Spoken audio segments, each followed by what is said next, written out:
Hello, hello, hello, ladies. How's it going? I know I said like 5 minutes. It was probably 3, which is surprising because usually I'm late. But I'm not sure what time it is there. I think it's probably about 7 o'clock where you guys are. So I don't know how many of you are going to be able to tune in. I know you're all busy boss babes. So I'll give you a minute if you're going to join. But I wanted to talk about mindset and emotional shifts. And that's what Deb taught us today. And it was like, oh, it was a major aha, amazing, amazing moment. Hi, Becca. How are you? How are you? I am in the 3D group, correct? Oops, sorry. Oh, gosh. No worries, darling. That didn't mean to come on. And Jinza. Hello, Jessica. How are you? Can somebody just let me know that I'm in the 3D group? Because I didn't check beforehand. I know I'm like the queen of asking this question. I just don't want this on my timeline. No. So how's everyone doing? All right. So once somebody lets me know I'm in the 3D group, we'll get going here. I think I am. It's such a beautiful day here in Utah. Here we go. What's everyone doing? All right. Well, I'm just going to start. We have dinner. Hi, Lisa. How are you? Lisa, Brittany. Okay, I am in the 3D group. I am not on my timeline, correct? Okay. So today we talked about mindset and emotional shifts, and it was major aha eureka moments, okay? Deb, if you want to sign up for somebody's training that is going to be so impactful and not only hit you in the feels, because trust me, we cried a lot today, but also be your biggest cheerleader and just give you so many aha moments, Deb is your person, okay? I absolutely love Deb. I've been doing her trainings for a bit. I've shared the trainings that she's done with me, with you guys. Hey, Teresa. Hey, Jacqueline. Okay, all right. Awesome. Glad you ladies are here. Okay. So today what we talk about is mind and emotional shifts, okay? And how to find and recruit top 10s. Okay, so we're recruiting up, not down. And I think a lot of times, like myself, I used to be like, oh, I wouldn't want to approach a certain person because maybe they were a university student or maybe they were a doctor. And it's kind of like, you feel like they're almost too good for you or the business, right? So we tend to recruit down. We don't want to do that. We got to stop that right away, ladies. We want to recruit up and we want to recruit top 10s, okay? So how are we going to do this? Well, first of all, we're going to manage our self-talk. And as we all know, self-talk can be the best thing or it can be the worst thing that we can do to ourselves, okay? It can be our biggest cheerleader, our biggest fan, and it can be like the devil sitting on our shoulder and in our heads, dragging us down, okay, into a deep, dark abyss. I think we've all kind of been on both sides of that, okay? So we have to manage our self-talk. And what I found really interesting is when it comes to the brain, fear, where you feel your fear is at the back of your brain. And where you get your motivation center is up front. So think about it. When you experience fear, when you experience self-doubt, you move backwards, right? And isn't that interesting that that's where your fear center is? So it essentially, not only psychologically, but physiologically as well, pulls you back. Whereas you have your go center, your motivation, your biggest cheerleader, pushing you, fueling you, driving you forward, is at the front of your brain. So it pushes you forward. So I thought that was really, really cool. So now about self-talk, okay? Thoughts inspire emotions. Emotions provoke action, and actions get results, right? So by this, what do I mean? So how many times a day do we say to ourselves, I can't? In our business, with anything. I can't sponsor. I can't get anybody to buy, right? I can't is such a detrimental word. When really we just need to change that to I can. I can't is going to pull you back. I can is going to propel you forward, okay? It's going to help. It's going to propel you to success, okay? And this goes with anything really in life. It doesn't matter if it's business. It can be relationships, whatever, okay? So I can activates the go in your brain and propels you to success. So when you talk to yourself, bad self-talk, okay, the speed is incredible, okay? It's almost faster than how we can propel ourselves forward. It's a downward spiral, and it can happen so quick, okay? So let's say, for instance, if I were to ask you, out of 1 to 10, what do you feel like? On a scale of 1 to 10, what do you feel, how do you feel in your business, okay?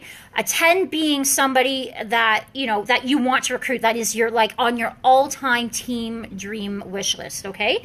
And, a 1 being a 1.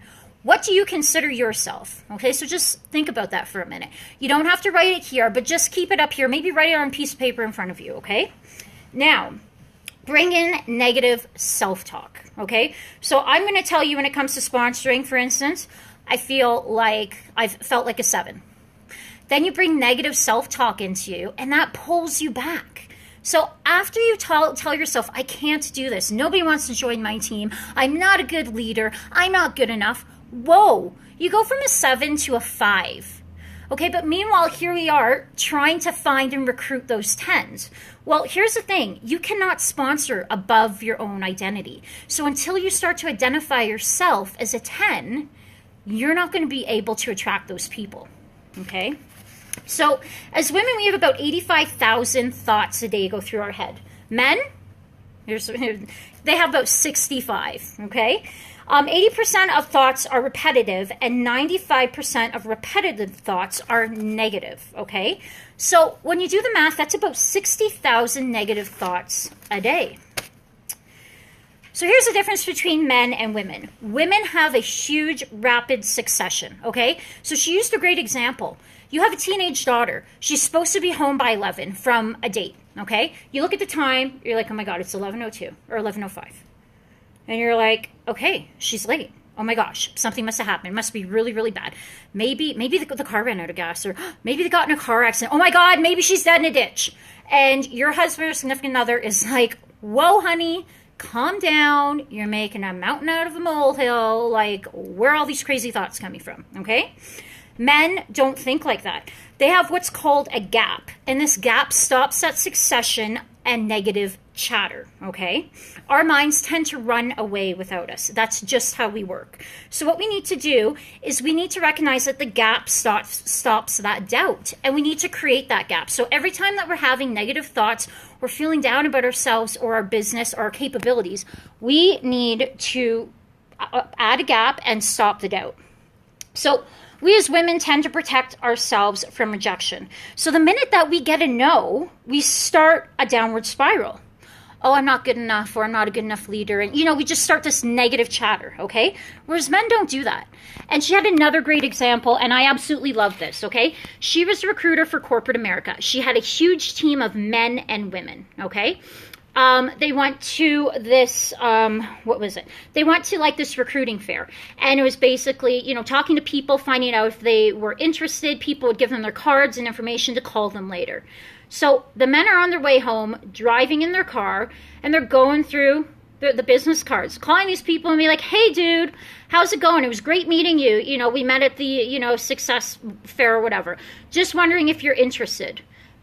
And the guy was, and somebody on the other line was like, yes or no. Well, the no's got tossed out the window immediately. They kept it short, sweet. They didn't overthink it. They don't add emotion to it, okay? It doesn't hit them in the feels if they get a no. They throw it out the window. They're gone. They're like on to the next person, right? Well, then she had the women come in the next day, and these guys, when they were getting the yes, they were getting appointments booked, okay? So they were being active, and they were showing action, and they were getting results. So they were getting their appointments booked. The next day, her team came in, and she was talking to the women. She's like, okay, ladies, how many appointments do you have booked? And ladies were like, appointments? Well, I don't have appointments. I just got leads. I just kind of, talked to people, felt them out, or whatever. And she said she actually had one lady that would throw the cards down the stairs, and whatever card landed the furthest was the person that she would call. Sounds kind of like a little cray-cray, right? But when you look at it, we all kind of have our systems, our beliefs, right? Maybe we needed to like color code these people, and like maybe we highlight their names, and maybe we, you know, organize their names like, you know, by alphabetical order or whatever. But we all have a system. As women, we do really actually tend to overthink things. And, you know, once you have a pattern, your brain keeps feeding you that same pattern, whether you like it or not, okay? So what I'd like you guys all to do right now, I love this. I want you to close your eyes. And stay with me here, guys. Close your eyes. You're driving down a street in the US or Canada, okay? It's a beautiful sunny day. You're driving. You're taking your kids to soccer, whatever, okay? Now, you come up to a stop sign. Imagine in your mind, you're coming up to the stop sign. How many sides does that stop sign have? What color is it? Now you're driving down another street, and you come up to a yield sign. How many sides does a yield sign have, and what color is it? So if anybody wants to share what their answer was for the yield sign, what color yield sign did you see? So here's the thing. A lot of people in our room said yellow and black. Some people also said red and white.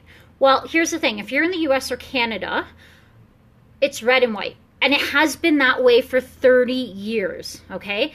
So what that means is that your brain is sending the same pattern that you originally saw, okay? Regardless if you like it or not, okay? So what the brain's going to do is it's committed itself to ignoring all reality so it can hold on to the illusion that holds the truth, okay? So what we need to do is we need to attack this blind spot. Remember, you cannot out-earn your identity. You cannot out-earn your self-esteem. You cannot recruit a top 10 if you don't believe in yourself and that you're a top 10, okay? It was really awesome. Deb's amazing. So, you know, 1/3 of our thoughts are negative about our body. 1/3 of our thoughts are negative about being enough. 1/3 of our thoughts are about our business success. Okay? So ask yourself, will your current recruiting self-talk attract top 10 leaders into your business? Ask yourself that. Okay? Now, the one thing that really was a big aha moment for me too, because, you know, it's about not having excuses, being committed, being consistent, right? You know, how many of us have advanced and gone back? We've moved forward, then gone back. We feel like we've moved forward, you know, taken 3 steps ahead, and then all of a sudden we get pulled 5 steps back, right? This happens because our brain pulls us back into into our comfort zone, basically, okay? So what we have to do is we have to learn to step out of our comfort zones. And with that, it's going to be scary. We're going to have to face our fears. We're going to have to make our fear become our best friends, okay? So remember, just in closing here, that it's not your fault if you move back, but it is your choice if you decide to stay where you are, right? So I hope that, you know, this helps with, this training was like amazing. Like I said, like a huge aha moment for me. If you are watching afterwards, hit the replay, #replay. Any thoughts or questions underneath, love to hear them, ladies. And thanks for tuning in. Okay, bye.